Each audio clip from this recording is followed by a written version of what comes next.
Yang kami hormati Presiden Republik Indonesia Bapak Insinyur Haji Joko Widodo,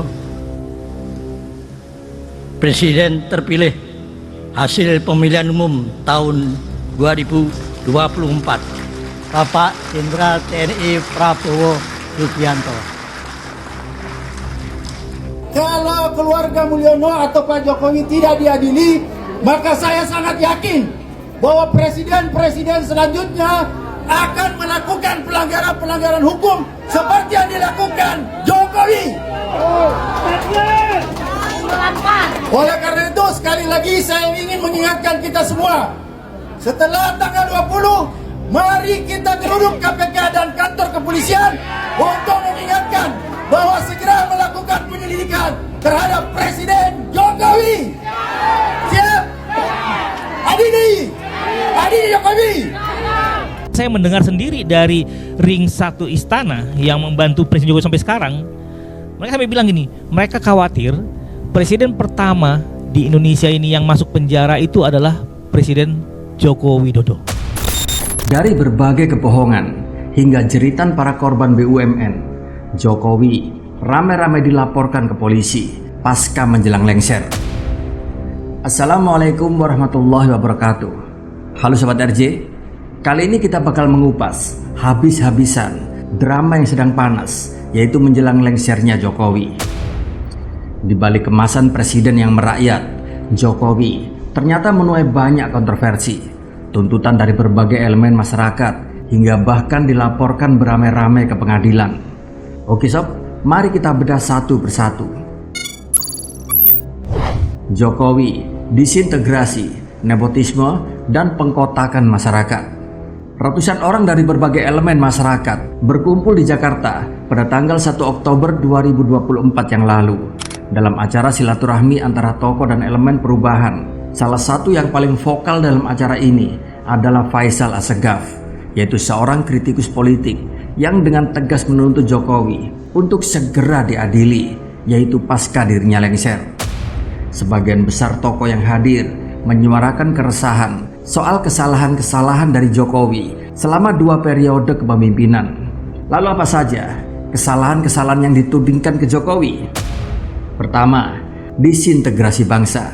Menurut Faisal, selama 1 dekade terakhir, Jokowi dianggap sengaja mengkotak-kotak masyarakat berdasarkan kepentingan politiknya. Dan apa yang dilakukan oleh Jokowi ini seperti memecah belah masyarakat, yaitu menjadi blok-blok politik yang saling berlawanan. Semakin tajam perbedaannya dan menimbulkan ketegangan di masyarakat. Dan yang kedua, yaitu nepotisme. Seperti yang kita tahu, Gibran Rakabuming Raka, anak Jokowi, baru saja mencalonkan diri sebagai wakil presiden, dan Bobi Nasution, sang menantu Jokowi, juga sudah menjadi wali kota Medan. Mereka adalah contoh nyata dari kritik nepotisme yang dilayangkan pada Jokowi.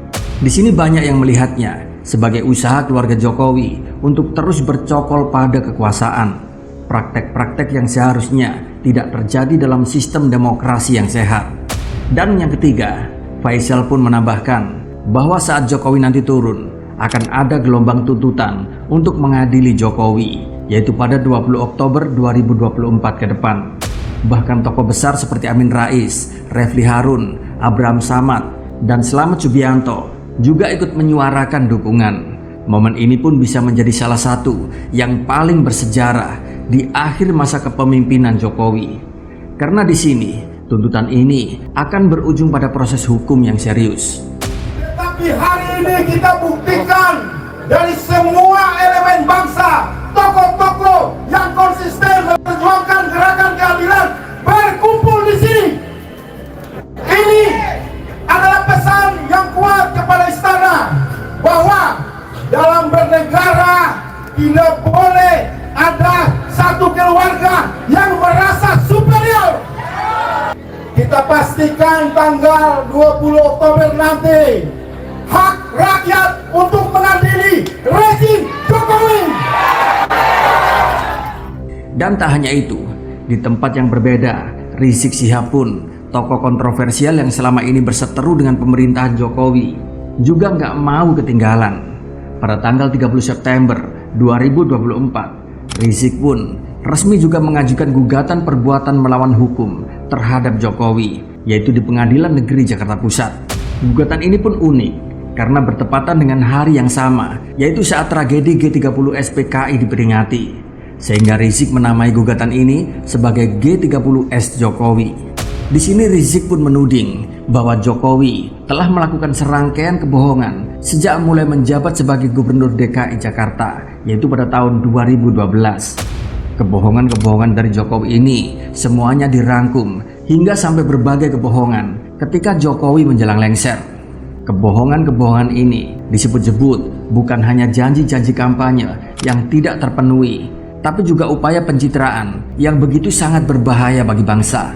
TAMA atau singkatan dari Tim Advokasi Masyarakat Anti Kebohongan yang saat ini mewakili Rizik telah merinci sejumlah kebohongan Jokowi yang diungkap dalam gugatan tersebut. Kebohongan soal masa jabatan, kebohongan soal mobil SMK, janji soal tidak akan mengambil pinjaman luar negeri, janji akan swasembada pangan dan tidak mengimpor beras, hingga proyek KCIC atau kereta cepat Indonesia Cina. Di sini, Jokowi pernah menjanjikan bahwa dirinya tidak akan menggunakan uang APBN untuk proyek ini. Tapi faktanya malah sebaliknya. Dan gugatan ini pun lebih dari sekedar penuntutan hukum biasa.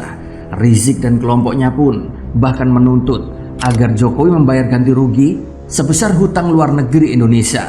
Wow, di sini berarti Jokowi pun saat ini dituntut 8.300 triliun rupiah. Dan tak hanya itu, mereka juga menolak pemberian rumah dan pensiun presiden kepada Jokowi karena itu dianggap merupakan uang rakyat. Wow, serius banget ya tuntutannya.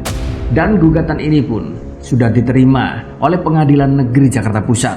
Waduh, bila gugatan ini diterima, tentu saja hal ini bisa jadi presiden hukum yang baru di Indonesia, di mana seorang mantan presiden harus menghadapi tuntutan ganti rugi dari kebijakan-kebijakan yang dianggap merugikan negara dan rakyat. Lalu pertanyaannya, apa ini akan berhasil? Nah, kita di sini harus menunggu hasil dari putusan pengadilan. Tapi pastinya drama politik ini gak akan berakhir dalam waktu dekat. Jadi kan kejahatan Jokowi ini kan bukan cuma satu ini, bukan cuma kebohongan aja. Dia juga melakukan kejahatan hak asasi manusia. Dia juga melakukan kejahatan pelanggaran terhadap hak sipil dan politik. Dia juga melakukan kejahatan terhadap perampasan tanah-tanah rakyat melalui PSN. Itu banyak sekali sebetulnya ya pelanggarannya. Bahwa yang kita gugat ini adalah Jokowi secara pribadi sebagai warga negara Indonesia yang kebetulan dia menggunakan mekanisme ketatanegaraan untuk melakukan rangkaian kebohongannya, kan begitu. Karena dia sebagai pribadi yang digugat, maka dia harus hadir nanti. Nah, secara pribadi. Nah, proses mediasi itu langsung ketemu antara pihak tergugat dengan pihak penggugat langsung. Nah, pihak penggugat langsung itu tanpa diwakili oleh kuasa hukum. Nah, jadi nanti kita akan bertuju ini akan berhadapan langsung dengan Jokowi kalau dia berani datang. Ya. Nah, yang paling bikin sedih, hati teriris adalah curhatan dari para vendor pembangunan di era Jokowi, yaitu PT Istaka Karya yang bekerja sama dengan BUMN. Mereka para vendor ini saat ini menjadi korban kepailitan perusahaan. Kisah yang paling bikin kita nggak tahan adalah kisah Triatno, seorang vendor yang rumahnya sampai disita oleh bank karena BUMN tidak membayar hutangnya. Di sini bisa dibayangkan betapa sedihnya dia saat ini. Udah bekerja siang malam untuk pemerintah, tapi borongan proyeknya tidak dibayar. Udah bekerja keras untuk proyek pemerintah, tapi segala haknya tidak dipenuhi. Saya sudah mengerjakan proyek-proyek tersebut, tetapi tidak dibayar. Hutang-hutang ke bank, akhirnya nunggak. Kasihan anak istri saya, ucap Triatno sambil menahan tangis. Saya Triatno dari CV Trijaya Abadi, Pak. Saya udah mengerjakan kewajiban yang diberikan oleh Istaka, tapi hak kami tidak dipenuhi, Pak. Sampai kemarin tanggal 8 rumah saya disita, Pak.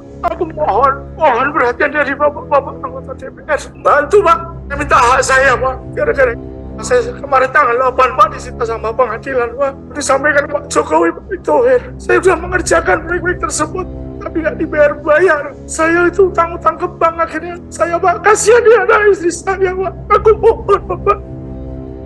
Ya Allah, Rasanya kayak nonton drama ya, begitu menyedihkan. Tapi ini benar-benar nyata loh. Dan ini terjadi di era Presiden Jokowi. Dan kisah ini nggak cuma dialami oleh Triyatno. Ratusan vendor dari 160 perusahaan yang bekerja untuk PT Istaka Karya juga mengalami hal yang sama. Mereka bahkan sudah melakukan aksi demo untuk menuntut pembayaran mereka kepada Jokowi. Tapi di sini mereka nggak mendapat tanggapan sama sekali dari Jokowi. Kasian banget ya, begitu zolimnya pemerintahan saat ini. Dan kasus ini sebenarnya sudah pernah disindir oleh Rasulullah SAW. Rasulullah SAW bersabda, "Berikanlah upah kepada pekerja sebelum keringat yang kering." Hadis riwayat Ibnu Majah. Ternyata sob, di balik meganya infrastruktur yang dibangun oleh Jokowi, di sini banyak menyisakan kisah pilu dari rakyat yang terjajah. Ada yang menangis karena banyak pemborong jalan tol yang tidak dibayar. Ada warga yang menangis karena diberi ganti rugi yang tidak sesuai. Bahkan ada yang menangis karena digusur tanpa mendapatkan ganti rugi apapun. Dari rakyat untuk rakyat, tapi kok malah bikin rakyat menangis ya? Nah, Sobat RJ semuanya, dari semua kisah ini ada satu pelajaran penting yang harus kita ambil. Janji-janji manis pemerintah seringkali terdengar enak di awal, tapi kalau nggak diimbangi dengan tindakan yang nyata, akhirnya pun rakyat yang menanggung akibatnya. Terlalu ambisinya Jokowi membangun infrastruktur, selain menyisakan hutang yang menggunung, di balik belusukannya ada jiwa-jiwa yang ternyata teraniaya. Oleh karena itulah, Johan Silalahi, seorang pengamat dan praktisi hukum mengatakan bahwa dirinya pernah mendengar sendiri dari ring 1 istana, yaitu orang-orang yang membantu Presiden Jokowi saat ini. Mereka semuanya pada gusar. Mereka khawatir Presiden pertama Indonesia yang masuk penjara adalah Pak Jokowi. Saya mendengar sendiri dari ring 1 istana yang membantu Presiden Jokowi sampai sekarang. Mereka sampai bilang gini, mereka khawatir Presiden pertama di Indonesia ini yang masuk penjara itu adalah Presiden Joko Widodo. Saya mendengar ada konsensus tidak tertulis di negara ini bahwa seolah-olah presiden dan wakil presiden itu kebal hukum. Padahal kalau kita lihat konstitusi kan jelas, tidak ada satu orang pun yang kebal hukum di negara ini. Semua warga negara, baik presiden, baik siapapun profesi di paling bawah, itu bersamaan kedudukan dalam hukum dan pemerintahan gitu. Nah, semakin miris kan? Ingat ya, di negara kita, apalagi di negara kita yang demokrasinya masih berkembang, pemimpin harusnya bisa menjadi contoh yang baik, bukan malah memanfaatkan posisi untuk kepentingan pribadi ataupun keluarganya.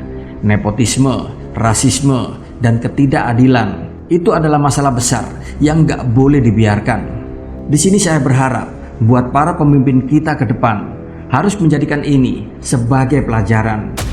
Kalau mau maju harus jujur dan adil. Jangan hanya mencari keuntungannya sendiri. Di dunia yang serba digital ini, jejak digital akan selalu ada dan selalu tersimpan dalam memori rakyat. Dan tentu saja di sini rakyat pun gak akan tinggal diam. Gimana sob?